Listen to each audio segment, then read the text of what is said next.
Hello student. Human genome project में next है methodology. Methods क्या है? मेथड्स मतलब ये प्रोजेक्ट कैसे कंडक्ट करना है, हमारा कौन सी मेथड यूज करके ये प्रोजेक्ट आगे बढ़ाना है। तो उसके लिए पहले तो 3 वर्ड्स पता होनी चाहिए। एक है कोडिंग, एक है नॉन कोडिंग और एक है सीक्वेंस। तो डीएनए जो होता है ये डीएनए है। तो डीएनए के अंदर यहाँ पे एक सीक्वेंस, एक अरेंजमेंट होती है नाइट्रोजिनस बेस पेयर की। ए के बाजू में टी है, सी है, जी है, जी सी सी, ऐसी एक सीक्वेंस होती है कि इसके बाजू में ये आता है, इसके बाजू में ये आता है। तो ये जो है उसको एक सीक्वेंस बोलते हैं। तो ह्यूमन जीनोम प्रोजेक्ट का गोल ही तो यही था कि ये सीक्वेंस पता करना कि किसके बाजू में कौन है। तो ये हो गया डीएनए सीक्वेंस। तो ये मेथड वही है कि हम कैसे पता लगा सके कि ए के बाजू में टी आएगा, टी के बाजू में सी आएगा, वही हमें इसमें मेथड्स में पढ़ना है। नेक्स्ट है कोडिंग और नॉन कोडिंग रीजन। तो जो डीएनए होता है वो सेल के न्यूक्लियस के अंदर प्रेजेंट है। अब डीएनए जो है उसके 2 पोर्शन होते हैं, एक जो बहुत कॉम्पैक्ट है और एक जो नॉर्मल कॉम्पैक्ट है। अगर डीएनए बहुत ही कोल्ड है, बहुत ही कॉम्पैक्ट है, तो उसको ओपन करके उसमें से इंफॉर्मेशन पढ़ के आरएनए बना के प्रोटीन बनाना क्या है, मुश्किल है, ये प्रोसीजर नहीं हो सकती। बट अगर नॉर्मल कॉम्पैक्ट है डीएनए, तो ये डीएनए में से क्या बनता है, आरएनए बनता है, आरएनए से क्या बनता है, प्रोटीन बनता है। तो अगर डीएनए में से आरएनए, आरएनए से प्रोटीन बनता है और वो फंक्शन करता है, तो उसको कोडिंग रीजन बोलते हैं। नॉन कोडिंग रीजन क्या है? डीएनए का हेट्रोक्रोमेटिन वाला पार्ट, डीएनए जहां पे बहुत कॉम्पैक्ट है, जिसमें से आरएनए नहीं बन सकता, आरएनए नहीं बनेगा तो प्रोटीन नहीं बनेगा, मतलब वो कोई फंक्शन नहीं करेगा। तो ऐसे डीएनए के पार्ट को नॉन कोडिंग रीजन कहा जाता है। तो यहाँ पे हमारे पास 2 मेथड है कि कौन सी मेथड यूज करनी है ह्यूमन जीनोम प्रोजेक्ट के अंदर। तो एक है ईएसटी मेथड और दूसरी है सीक्वेंस एनोटेशन मेथड। ईएसटी नाम से पता लग रहा है, एक्सप्रेस सीक्वेंस टेक्स्ट, मतलब जो एक्सप्रेस हो रहे हैं उन्हीं को आइडेंटिफाई करो, उन्हीं को डिटरमाइन करो। मतलब ये जो सीक्वेंसिंग है फंक्शनल है, जो इसमें से आरएनए बन सकता है उसी पार्ट को सिर्फ तुम सीक्वेंसिंग करो। जो नॉन कोडिंग पार्ट है उसका कोई जानने की जरूरत नहीं कि किसके बाजू में क्या है। तो ये मेथड थी ईएसटी मेथड। दूसरी मेथड है जिसको सीक्वेंस एनोटेशन या तो ब्लाइंड अप्रोच भी कहा जाता है। इस मेथड के अंदर क्या है, चाहे कोडिंग है चाहे नॉन कोडिंग है, पूरे ही जीनोम का डिटरमाइन कर लो सीक्वेंस, और पूरे जीनोम का सीक्वेंस डिटरमाइन करके जो पार्ट है कोडिंग वाला पार्ट है जो फंक्शन करता है, उस पार्ट का फंक्शन क्या है वो डिटरमाइन कर लो। अब ये दोनों प्रोसीजर में से कौन सी प्रोसीजर है जो ह्यूमन जीनोम प्रोजेक्ट के अंदर यूज करी थी, तो वो है sequence annotation method. Sequence annotation method क्या है, पूरा जो जीनोम है डीएनए उसकी हर एक की सीक्वेंस पता कर लो, चाहे कोडिंग है चाहे नॉन कोडिंग है, दोनों की पता कर लो, वो सीक्वेंस एनोटेशन मेथड थी। ओके नेक्स्ट, ये मेथड के स्टेप्स क्या है। तो फर्स्ट ये सेल है, सेल के अंदर न्यूक्लियस है, न्यूक्लियस के अंदर डीएनए है। तो पहले तो हमको डीएनए को आइसोलेट करना पड़ेगा, अलग करना पड़ेगा। अगर तुम पहले डीएनए को सेपरेट कर लेते हो, उसके बाद क्या करना है, उसको ब्रेक करना है, रेंडमली ऐसे ब्रेक कर देना है छोटे छोटे फ्रेगमेंट्स में। क्यों? क्योंकि लंबे डीएनए को सीक्वेंस करना मुश्किल है, इसलिए उसके क्या बना दिए, फ्रेगमेंट्स बना दिए। उसके बाद उसको इंसर्ट करना है एक वेक्टर के अंदर, जैसे प्लाज्मिड होता है एज अ वेक्टर, तो उसके अंदर हमको इसको इंसर्ट कर देना है। और यहाँ पे एग्जांपल दिए BSC YSC, bacterial artificial chromosome, yeast artificial chromosome. तो इसके अंदर हमको अपना डीएनए इंसर्ट कर देना है। जिसमें हमने अपना डीएनए का फ्रेगमेंट इंसर्ट करा है उस वेक्टर को होस्ट, जैसे कि बैक्टीरिया, उसके अंदर उसको इंसर्ट कर देना है। उसके बाद जब ये बैक्टीरिया बहुत बार डिवाइड करेगा तो साथ साथ में हमारा डीएनए भी इतनी सारी कॉपीज बना देगा। क्योंकि हम ये जो एक फ्रेगमेंट है, फॉर एग्जांपल ये एक फ्रेगमेंट है, तो उस फ्रेगमेंट की हमको बहुत सारी कॉपीज बनानी है।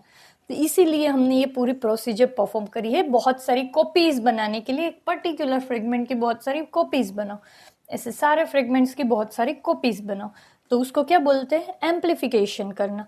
उसके बाद जब हमको बहुत सारी कॉपीज मिल जाए, उसके बाद जो मेथड हमने देखी थी कि एनोटेशन डीएनए सीक्वेंसिंग मेथड, वो मेथड परफॉर्म करनी है और डीएनए को पूरे को सीक्वेंस कर देना है। ओके, नेक्स्ट है, हमने देखा कि एनोटेशन डीएनए सीक्वेंस मेथड से हम डीएनए का पूरा जो सीक्वेंस है वो जान सकते हैं कि किसके बाजू में क्या है, वो सीक्वेंस जान सकते हैं।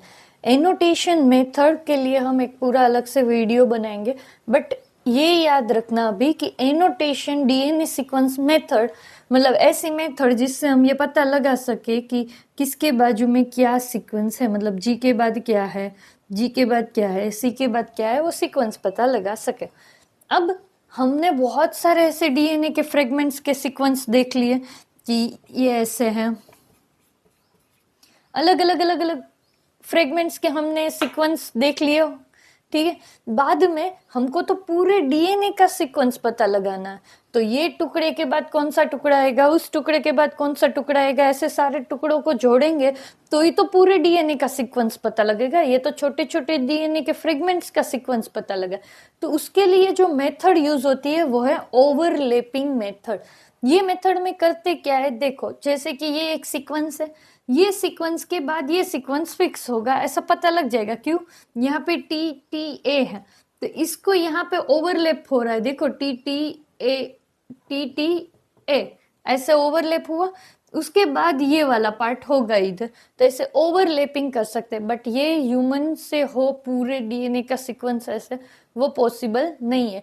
इसीलिए इसमें कंप्यूटर बेस्ड प्रोग्राम का यूज किया जाता है और पूरा डीएनए को लाइन में फ्रेगमेंट्स को जोड़ के पूरा डीएनए का सीक्वेंस जानते हैं, ठीक है। नेक्स्ट है कि ये जो डीएनए है वो मिलके पूरा क्रोमोसोम का स्ट्रक्चर ही है।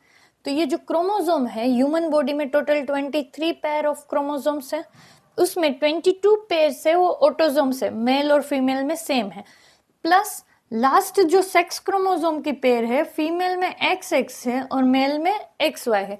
तो ऐसे देखने जाइए तो 22 ये प्लस 23 और 24, तो टोटल 24 क्रोमोसोम्स है जिसका सीक्वेंस हमको पता लगाना था, ठीक है। अब हमने जो क्रोमोसोम्स है 23 पेयर ऑफ क्रोमोसोम्स है, उनको एक वे में अरेंज करा है कि सबसे मतलब ज्यादा जीन वाला, ज्यादा सीक्वेंस वाला, उसके बाजू में थोड़े कम सीक्वेंस वाला, थोड़े कम सीक्वेंस वाला। तो जो सबसे ज्यादा सीक्वेंस वाला जो है उसको क्रोमोसोम 1 बोला है, उससे कम सीक्वेंस वाले को क्रोमोसोम 2 बोला है, तो सबसे छोटा जो Y है उसको लास्ट में रखा है 23 और ऐसे उसको नाम दिया जाएगा, ठीक है।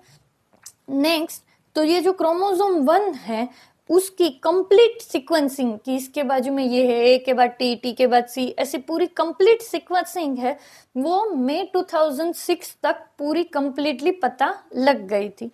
अब पूरा हमने किसके बाजू में क्या सीक्वेंस है वो तो पूरा पता लगा लिया। अब बात आती है कि ये पूरा जो फ्रेगमेंट है, डीएनए के पूरे जो फ्रेगमेंट होते हैं सीक्वेंस के, वो मिलके जीन बनाते हैं। एक जीन कोई एंजाइम बनाने के लिए रिस्पॉन्सिबल है, कोई और आई कलर देने के लिए रिस्पॉन्सिबल है।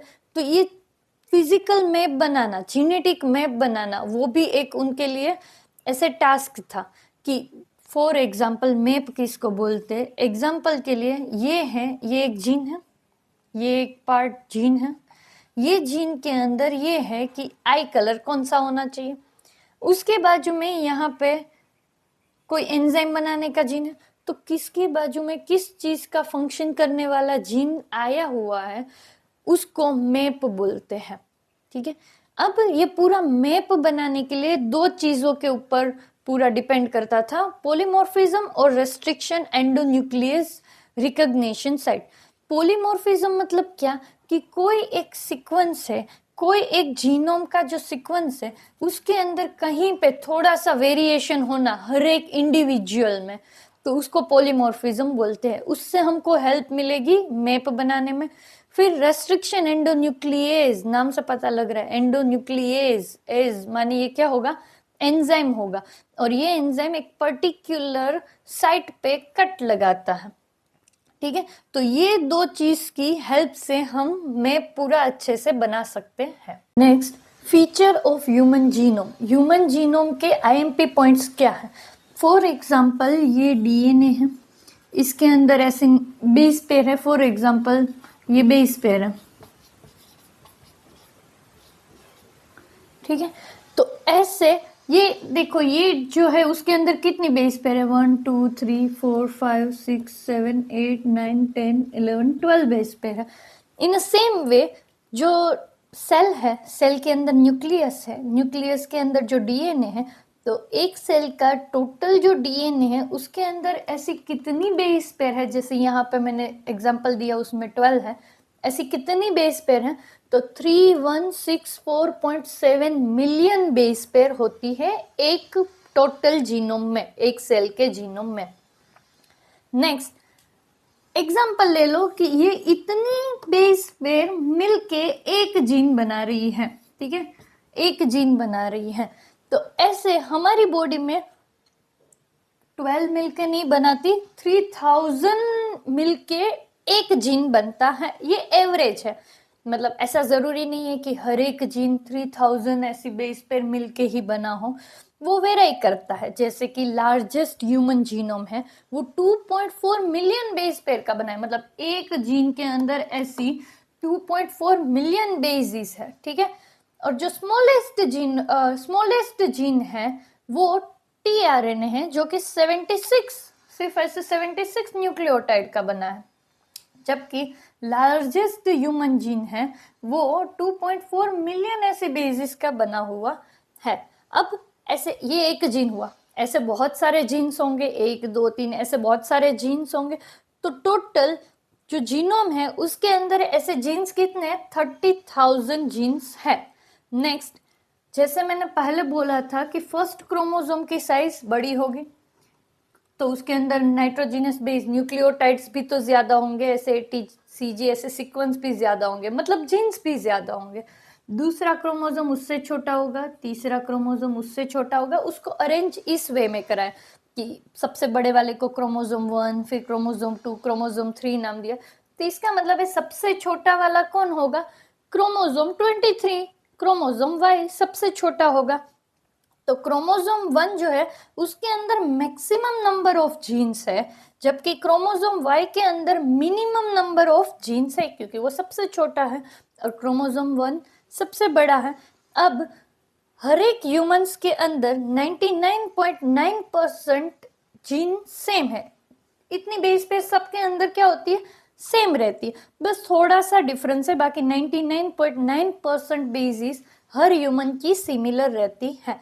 अब 2% से भी कम जीनोम है हमारा, टोटल जीनोम जो है उसके अंदर 2% से भी कम जीनोम है जो प्रोटीन के लिए कोड करता है। मतलब हमारा 100% जीनोम में से 2% से भी कम जीनोम प्रोटीन के लिए कोड करता है, और उसमें ऑलमोस्ट जो जीनोम है हमारा वो हेट्रोक्रोमेटिन है।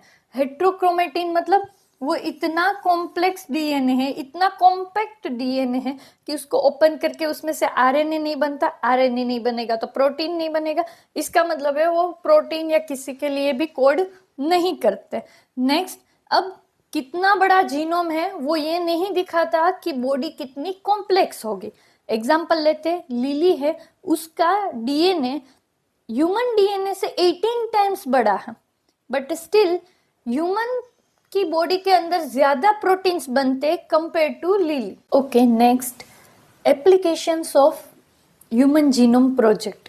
तो इसकी यहाँ पे मैंने 3 एप्लीकेशंस लिखे है। फर्स्ट है कैंसर में, मतलब हमने पूरा जो डीएनए है उसका सीक्वेंस पता कर लिया है, तो उससे हम ये भी अब डिटरमाइन कर सकते हैं, ऐसा एक जीन फाइंड कर सकते हैं जो कैंसरस सेल को नॉर्मल सेल के अंदर चेंज कर सके। और ये प्रोजेक्ट के थ्रू हमने सीक्वेंस फाइंड कर रहे हैं, उससे अब ये अच्छे से पॉसिबल हो चुका है कि हम हर एक जीन एक दूसरे के साथ कैसे वर्क करता है, इंटरेक्ट करके, प्रोटीन्स एक दूसरे से इंटरेक्ट करके कैसे वर्क करते हैं, वो सब हम अब अच्छे से स्टडी कर सकते हैं।